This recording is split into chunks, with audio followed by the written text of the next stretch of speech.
क्या ईरान की सड़कों पर सच में 12,000 लाशें बिछ चुकी हैं? क्या अस्पताल इतने भर चुके हैं कि जगह कम पड़ गई है? और अगर ऐसा है तो फिर दुनिया अब तक चुप क्यों है? ईरान से आ रही कुछ रिपोर्ट्स ने पूरी दुनिया को झकझोर कर रख दिया है, जिनमें यह दावा किया जा रहा है कि सरकार विरोधी प्रदर्शनों के दौरान मरने वालों की संख्या 12,000 तक पहुंच चुकी है। लेकिन सवाल यह है कि क्या यह आंकड़ा सच है या फिर सच्चाई से कुछ और अलग है? और अगर ये दावा सही है तो क्या ये ईरान के इतिहास का सबसे बड़ा नरसंहार बन चुका है? नमस्कार, मेरा नाम है लक्ष्मी। दरअसल ये दावा है कि ईरान इंटरनेशनल नाम की एक विपक्षी वेबसाइट ने, जो ईरान के बाहर से ऑपरेट होती है, इस वेबसाइट का कहना है कि देश भर में चल रहे विरोध प्रदर्शनों को कुचलने के लिए ईरानी सुरक्षा बलों ने जानबूझकर घातक कार्रवाई की। इस वेबसाइट का कहना है कि देश भर में चल रहे विरोध प्रदर्शन को कुचलने के लिए ईरानी सुरक्षा बलों ने जानबूझकर घातक कार्रवाई की, जिसमें इस्लामिक रिवॉल्यूशनरी गार्ड कॉर्प्स और बासिज फोर्सेस की गोलीबारी से कम 12,000 लोगों की मौत हो गई। रिपोर्ट्स में इस ईरान के आधुनिक इतिहास की सबसे बड़ी हत्या करार दिया गया है इसे। लेकिन जैसे ही ये आंकड़ा सामने आया, पूरी दुनिया में एक और बहस शुरू हो गई। क्या यह संख्या भरोसेमंद है? क्योंकि अगर हम दूसरी अंतर्राष्ट्रीय एजेंसियों और मानवाधिकार संगठनों की बात करें तो तस्वीर बिल्कुल अलग नजर आती है। ग्लोबल न्यूज एजेंसियों और अधिकार समूहों के मुताबिक अब तक पुष्टि की गई मौतों की संख्या करीब 2000 के आसपास है, जबकि कुछ हालिया बयानों में यह आंकड़ा 599 से 700 के बीच भी बताया गया। ऐसे में सवाल ये उठता है कि 599 से 2000 और 12,000, इन आंकड़ों के बीच में इतना बड़ा फर्क क्यों है? आखिर सच्चाई क्या है और कौन सा आंकड़ा सही माना जाए? इसका जवाब ईरान की मौजूदा हालत में छिपा हुआ है। ईरान के अंदर इंटरनेट ब्लॉकेज, मीडिया पर कड़ी पाबंदियां और विदेशी पत्रकारों की सीमित पहुंच के कारण स्वतंत्र रूप से किसी भी आंकड़े की पुष्टि करना बेहद ही मुश्किल हो गया है। और यही वजह है कि ईरान इंटरनेशनल का ये दावा अभी तक किसी दूसरे स्वतंत्र सोर्स से कंफर्म नहीं हो सका है। हालांकि वेबसाइट का ये कहना है कि उसका अनुमान ईरान के खुद के सुरक्षा संस्थानों के अंदर मौजूद आंकड़ों पर आधारित है और इन्हें कई सोर्सेज से जुटा करके क्रॉस चेक किया गया है।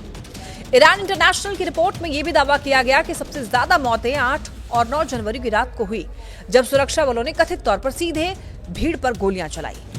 रिपोर्ट का यह आरोप है कि यह फायरिंग किसी अफरा तफरी में नहीं बल्कि जानबूझकर की गई थी, ताकि ज्यादा से ज्यादा प्रदर्शनकारियों को मारा जा सके। इतना ही नहीं, वेबसाइट ने यह भी दावा किया है कि यह कार्रवाई सीधे ईरान के सर्वोच्च नेता अयातुल्लाह अली खामेनी के आदेश पर की गई और सुप्रीम नेशनल सिक्योरिटी काउंसिल ने सीधा गोली मारने की अनुमति दी थी। इसी बीच अंतर्राष्ट्रीय राजनीति भी इस मामले में गर्म होती जा रही है।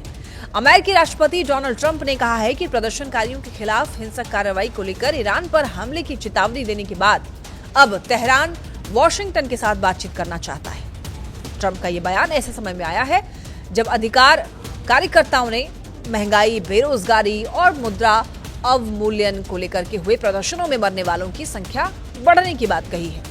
हालांकि ईरान की सरकार ने ट्रंप की इन टिप्पणियों पर कब तक कोई आधिकारिक प्रतिक्रिया नहीं दी है। और ये पूरी स्थिति और भी जटिल इसलिए भी हो जाती है क्योंकि ओमान जैसे देश लंबे समय से अमेरिका और ईरान के बीच में मध्यस्थ की भूमिका निभाते रहे हैं और हाल ही में ओमान के विदेश मंत्री की तेहरान यात्रा भी इसी कूटनीतिक हलचल का हिस्सा मानी जा रही है। ऐसे में सवाल ये उठता है कि क्या ईरान के अंदर जो कुछ भी हो रहा है वो सिर्फ एक आंतरिक संकट है या फिर इसका असर आने वाले समय में वैश्विक राजनीति पर भी पड़ेगा?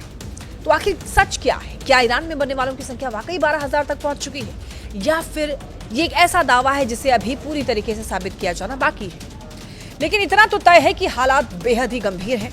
जानकारी बाहर आने से रोकी जा रही है और सच्चाई तक पहुंचना पहले से कहीं ज्यादा मुश्किल हो गया है। शायद आने वाले दिनों में और सबूत सामने आए या फिर ये आंकड़े इतिहास के पन्नों में एक विवादित दावे के रूप में दर्ज हो जाए।